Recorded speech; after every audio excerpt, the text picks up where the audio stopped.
I think what Ronaldo's finding out, actually, the hardest way I can think of any big player, is he's finding out what football does to everyone. There's no exception to this, and that's that it moves on. Yeah.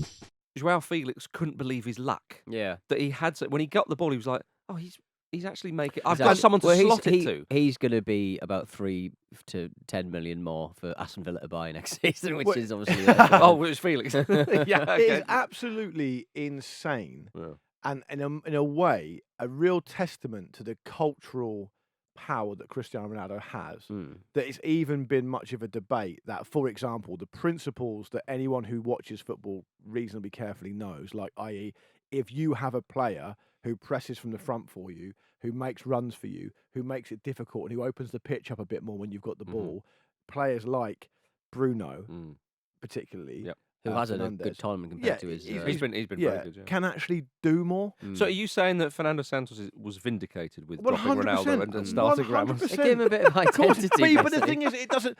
And it's right that we started this chat about this game talking about Ramos because it's his moment. He scored the hat trick, and he's the one who should be getting the headlines. He's 21. He's playing in their league as well, which it can't be. Is it important? He won't be for long. He won't be for very long. But the point is, it's very easy to make this all about Ronaldo, which I'm sure I feel like we're going to go on to do. I certainly will anyway, because that's the big talk of the. Talk of the time. Well, and the fans were chanting his name as well. Yeah, but what a night for him! What a night for Gonzalo Ramos! Yeah, we can't not talk about him. His movement and his impact on the game was so strong. The way he finished, I mean, the third one, is full of confidence. Yeah, and that is worrying for other teams because the confidence of youth. Well, totally. I think that has taken everybody by surprise because Morocco in the next round, and then after that it will be France or England.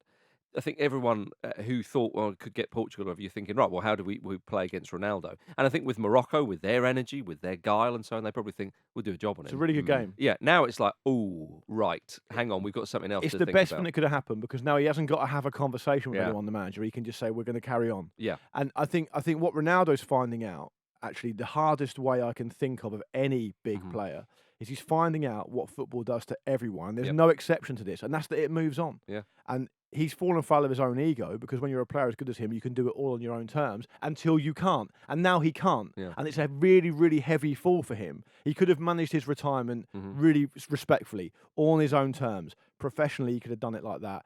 But his perception versus the reality is going to hit him really hard. And the manager should be in a position where he can pick whatever team he wants.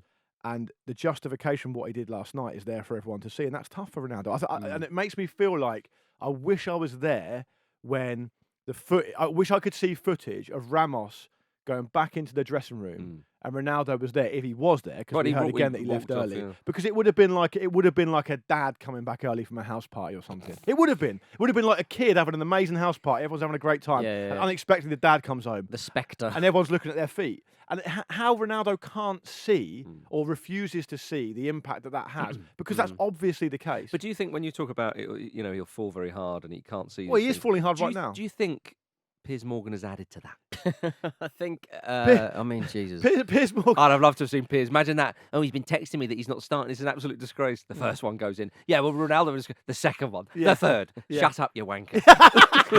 But I mean, to that. It's important not to belittle a man's career because he's been the best footballer in the world, by and large, pretty much. But I can't remember the last time I saw a side be transformed like this. Well, you know it's I mean? incredible. It almost mirrors the side, and that was kind of the sentiment said in 2016 when he was stretchered off.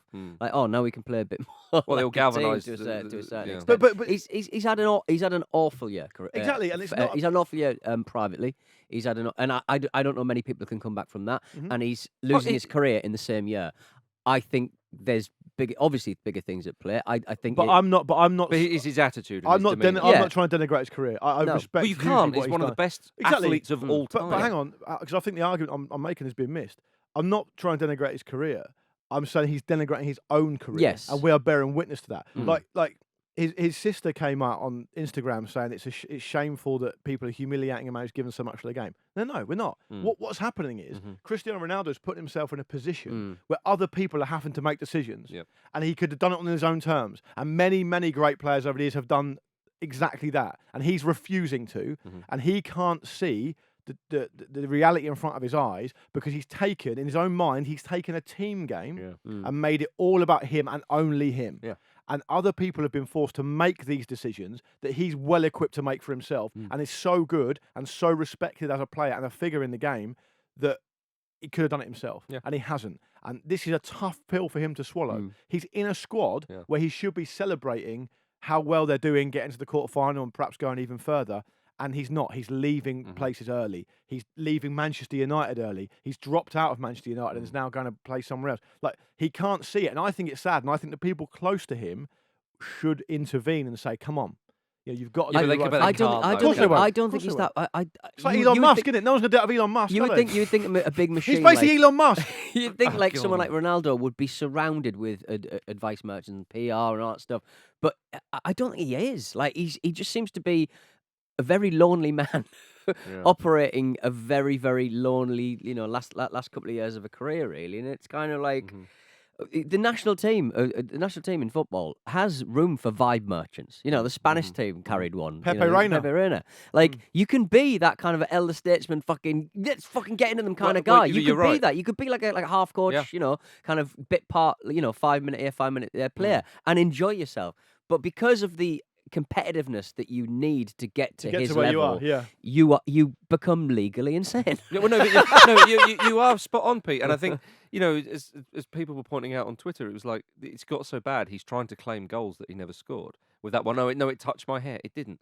And footballers will always do that. Yeah, that was particularly bad. I mean, how much is enough? Yeah, do you know? But do you know what's sad? What Marcus is saying is sad, though, Pete, isn't it? Yeah, for someone to be reduced to that. But with regards to what you're saying, I mean, look, he did celebrate the goals, and he did look like he had a smile on his face, and he always knows he's just constantly in watch, doesn't it? It's a very high pedestal to fall from. It's a very visible pedestal. Was it a rehearsed smile? Almost certainly. But the fact is, what you said is correct, because, and Fernando Santos said, we need to define his role in the team, and it's true, because you have to start Ramos in the next. We just have to. Yeah. There's no option now. Joao Felix and Bruno Fernandes, who have been good in this tournament, were brilliant last night. Felix in particular had a lovely old time. As I say, he couldn't believe he's got this player to slot the ball in, and that's what he's there for. But with Ronaldo, you're right. There's an ounce of humility needed here, and maybe we will see that in the rest of the tournament, depending on how far they go, where he needs to kind of go, right, okay, I'm Cristiano Ronaldo. All the players will listen to me and what I've done in the game. He has a voice in that dressing room. Are you going to use that voice for good? But also, if they do need something, and the game's got open a bit more, what a man to bring on. Right, let's get the ball in the box. So let's try and do that. Only if he'll embrace that role. Though. Yeah, but exactly. And that goes back to your points about he needs to do this. So we shall see. I mean, a Messi v Ronaldo final, Argentina v Portugal. That's something we could do without, isn't it? it's just dead, though, isn't it? It's like Pacquiao v Mayweather. Should have happened about 8 years ago. Yeah, exactly.